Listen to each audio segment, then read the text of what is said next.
प्यारे सामीन, जरा एक लम्हे के लिए इस दुनिया का तसव्वुर करें जहां इंसान अभी अभी बाग़ अदन से निकला है। दुनिया नई है, जमीन नई है, मगर इंसान का दिल अब पहले जैसा नहीं रहा। आदम और हवा अब अदन में नहीं, वो उसकी हजूरी से दूर हो चुके हैं।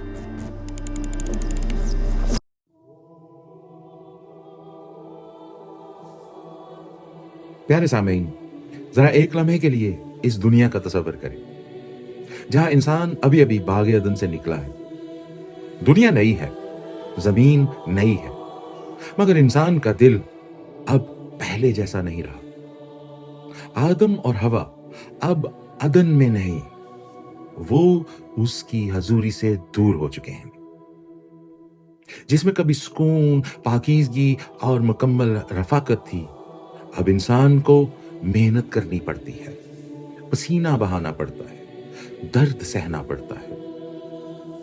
मगर मेरे अजीजों, इंसान का सबसे बड़ा मसला जमीन की सख्ती नहीं था, दिल की तब्दीली थी। और आज हम इंसानी तारीख के पहले कत्ल के सामने खड़े हैं।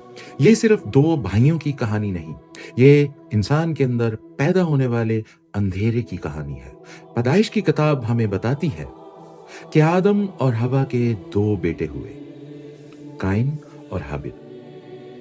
हाबिल चरवाहा था और काइन खेती बाड़ी करता था। दोनों खुदा के हुजूर कुर्बानी लाए, मगर बाइबल कहती है खुदा ने हाबिल की कुर्बानी कबूल की, मगर काइन की नहीं।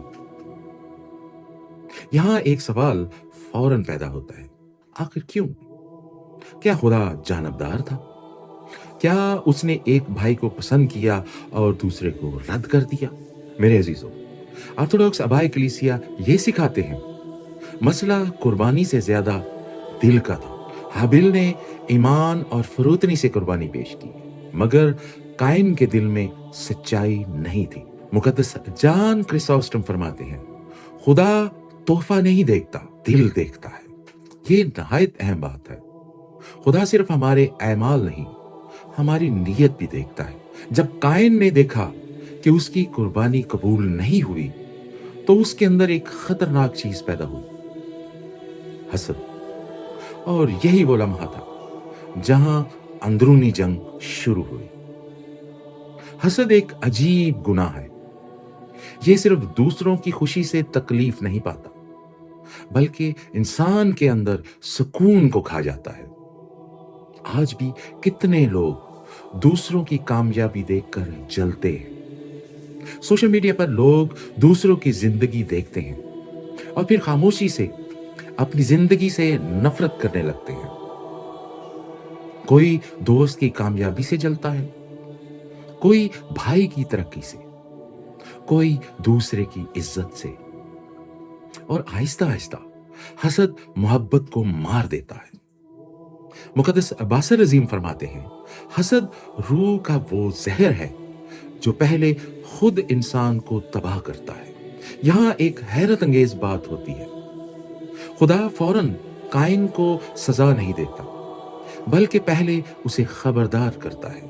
बाइबल में खुदा काइन से कहता है, गुनाह दरवाजे पर घात में है, मगर तू उस पर गालिब आ। ये अल्फाज आज भी हर इंसान के लिए है, क्योंकि गुनाह हमेशा अचानक नहीं फूटता। पहले वो दिल के दरवाजे पर दस्तक देता है। पहले ख्याल आता है, फिर दिल उसे जगह देता है, फिर वो बढ़ता है और आखिरकार अमल बन जाता है। हमने पिछले एपिसोड्स में देखा था, गुनाह एक अंदरूनी सफर है और काइन की जिंदगी उसी सफर की तस्वीर बन जाती है। प्यारे सामीन, यहां दुनियावी नफ्सियात भी एक दिलचस्प बात बताती है। बहुत से माहिरीन नफ्सियात कहते हैं, दबाया हुआ गुस्सा आखिरकार तबाही में बदल जाता है। अगर इंसान अपने अंदर के अंधेरे को नहीं पहचाने, तो वो एक दिन दूसरों को जख्मी करना शुरू कर देता है। और यही काइन के साथ हुआ। बाइबल कहती है, काइन अपने भाई हाबिल को मैदान में ले गया اور پھر اس نے اپنے ہی بھائی کو قتل کر دیا۔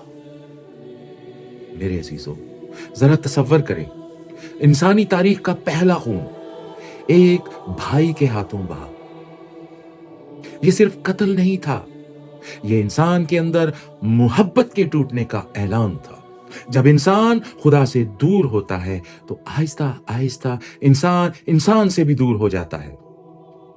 پہلے آدم اور حوا خدا سے چھپے، اب بھائی بھائی کا دشمن بن گیا، اور یہی گناہ کی فطرت ہے، وہ ہمیشہ رشتے توڑتا ہے۔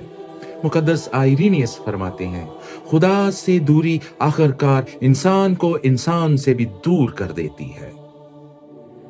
قتل کے بعد خدا پھر قائن سے سوال کرتا ہے، تیرا بھائی کہاں ہے؟ اور قائن جواب دیتا ہے، کیا میں اپنے بھائی کا نگہبان ہوں؟ یہ جملہ صرف قائن کا جملہ نہیں، آج کی دنیا کا جملہ بھی ہے۔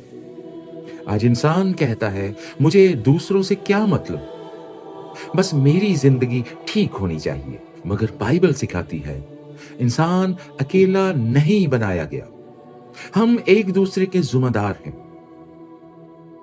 آرتھوڈاکس روحانیت میں محبت صرف احساس نہیں، ذمہ داری بھی ہے۔ یہاں ایک اور گہری حقیقت ظاہر ہوتی ہے، خدا قائن کو فوراً ختم نہیں کرتا، حالانکہ اس نے قتل کیا تھا، مگر خدا پھر بھی اس پر نشان رکھتا ہے تاکہ کوئی اسے قتل نہ کرے۔ میرے عزیزو، یہ خدا کی عدالت اور رحمت دونوں کی تصویر ہے۔ خدا گناہ کو نظر انداز نہیں کرتا، مگر انسان کو مکمل تباہ بھی نہیں کرتا۔ یہی وجہ ہے کہ پوری بائبل میں ہم خدا کو صرف جج نہیں، شفا دینے والا باپ بھی دیکھتے ہیں۔ پیارے سامعین، قائن اور حابل کی کہانی صرف ماضی کی نہیں، یہ آج بھی زندہ ہے۔ آج بھی لوگ الفاظ سے ایک دوسرے کو زخمی کرتے ہیں۔